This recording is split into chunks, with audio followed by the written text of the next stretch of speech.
Tyron, what do you feel like you learned about Stephen the first time around? You know, I was already prepared for Stephen the first time. You know, I never underestimate an opponent. I never take anybody lightly. I wanted to prepare for, you know, what he was in other fights. This time around, I think I just more prepared for the same thing.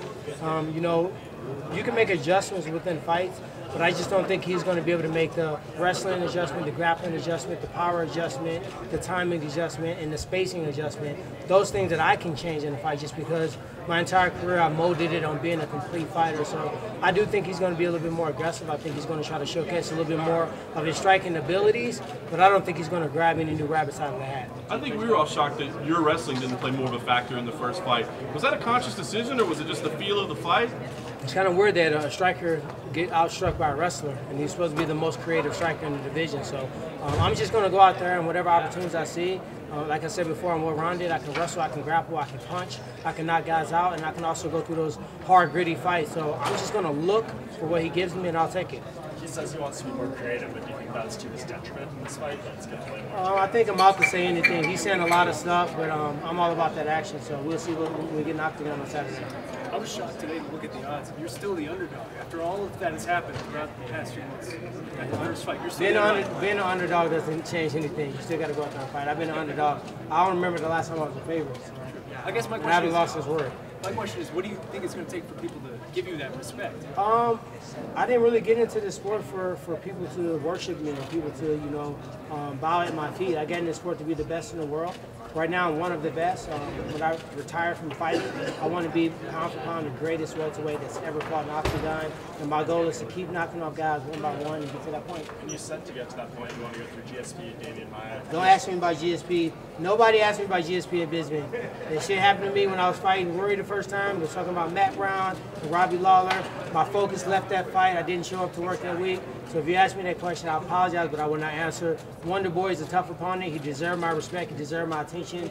That's the fight I signed for. That's the fight I'm doing this weekend. So unfortunately, I will not answer any questions on GSP and Michael Bisping. Tyron, how bad do you want to put this Wonder Boy chapter behind you? It's like he's kind of been around for like basically the last year.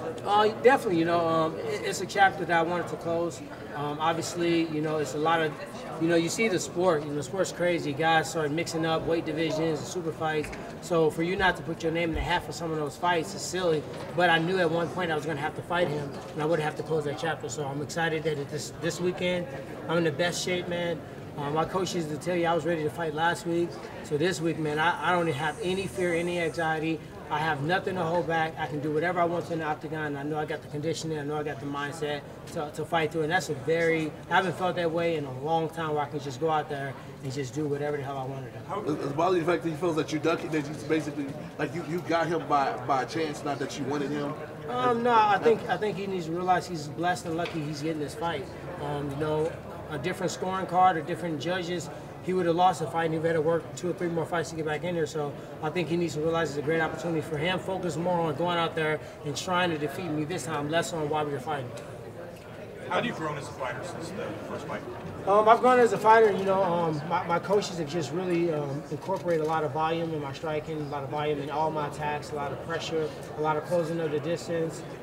You know, just really mixing everything together. I've always had the tools, and the thing about me, I'm great to coach because I listen. I don't think I know everything, and my coaches have just added a few more wrinkles to my game, and I think those things are going to make the difference in the fight Saturday. Does it come down to just refining what you do well? You know, I don't think it comes down to refining what I do well. It's when to do it, when to go for the takedown. Everybody's going, hey man, why you didn't take him down more?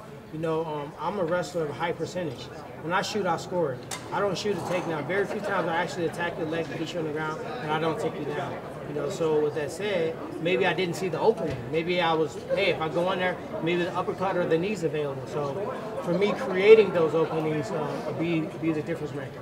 I know you've had concerns in the past about promotion and how the organization got behind you, but now, main event, title fight, now that you've kind of gone through it, do you feel better about it? You said it with a straight face? I mean, let's be real here. I mean, everybody want to be real. Let's be real here. Look at the promotion. Was this promoted towards the champion? Was this promoted towards the challenger? You know, you got to be real to go back and look at it. Listen to the music. Give me your best shot.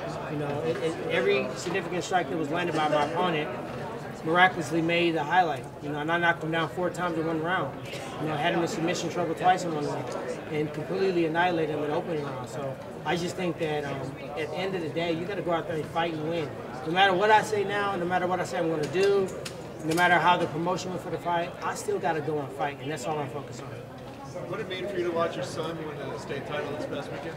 Man, it meant everything. I missed the entire season, and you know, Wonder Boy, I put that on this tab. You know, I didn't get to watch my sons wrestle. I was in training camp the entire time. I made the last meet of the entire season, and my boys were doing a great job without me. My literally coached them. I put him out of retirement, and it just hurt me to have to watch practice through a camera. You know, I got cameras in my gym where I can watch the practice. I had to see the videos of the matches after the fact, and I wasn't able to be there as a dad, especially in the sport of wrestling where I can, you know, if they were doing golf or something else, I can't really contribute much. With wrestling, I can contribute quite a bit, and I didn't have a chance to do that, so now I'm putting it all in perspective, so when I go out there Saturday, you know, it's a price to be paid. You're surprised that the UFC with Demian Maia in a fight. A lot of people think we should fight to win this. 4 days before this event is happening. You know, part of me wants to feel bad and have compassion for Demian Maia. The other part of me is I've been in 4 #1 contendership fights. If Carlos Condit had beat me, he would immediately fought for a title shot. Rory McDonald beat me, he fought for a title shot. If Kelvin Gastelum would have beat me, they would have said he was going to fight for a title shot. So I've been in that position enough to know that he has to do something different himself. Unfortunately, the sport of mixed martial arts is turned to where the fans want to see you get knocked the hell out and cut open and in these wars. They don't respect his art. He's one of the best grapplers in the UFC right now, and they don't respect his art that he brings to the table. That's not my job to go and promote him. I have a hard enough time promoting myself. And by the way, make sure you guys go and check out the new episode of Champ Camp this week. It will bust you upside the head because now you're going to get the real promotion. You're going to see what really happened and what this fight is all about. So make sure you subscribe on YouTube and check that out. When you say they don't respect Damian's art, do you mean with they? Do you mean the UFC or the fans, or just kind of a combination of? I mean, the fans are really a little bit more in control than what they realize. If they want to see a fight, it's a chance that that fight will happen. If they have shown in pay-per-view buys and attendance and views and whatever, in social media posts, that they don't really respect the grappler. We saw the same thing in Jake Shields. Jake Shields has victories over me, victories over Dan Henderson, Robbie Lawler. I mean, the list goes on, Carlos Condit. And he's a guy that people just didn't like his style to want to watch. It's mixed martial arts. No one says, hey man, this guy's striking too much. Why don't Stephen Wonderboy go for a takedown? Why don't he go for a submission? Why does he do clinch against a cage? No, they want to see the striking. They want to see the creative spinning kicks and attacks, and that's what our society wants to see. So unfortunately for those guys, they didn't take the time to really perfect their striking.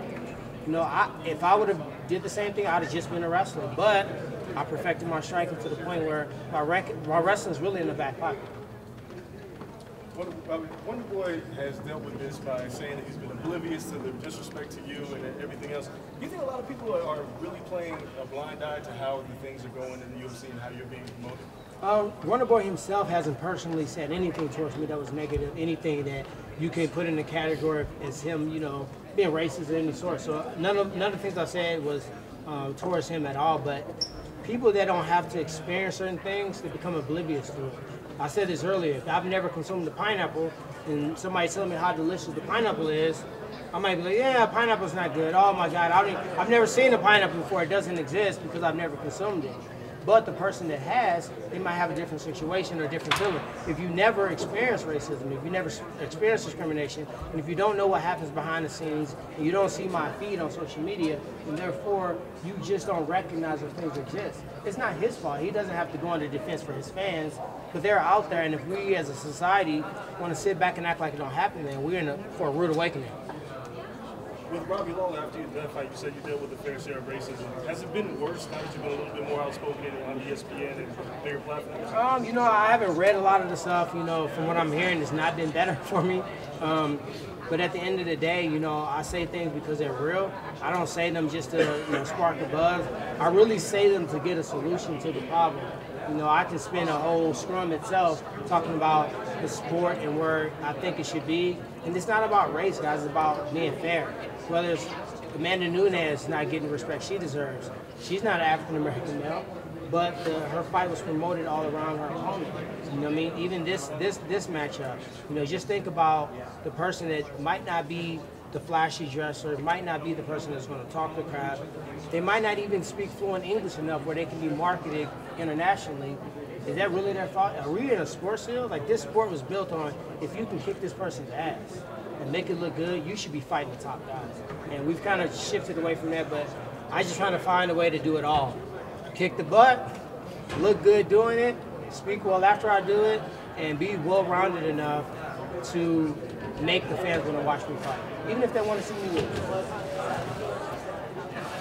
Everybody good? Cool. Thank you guys for the show.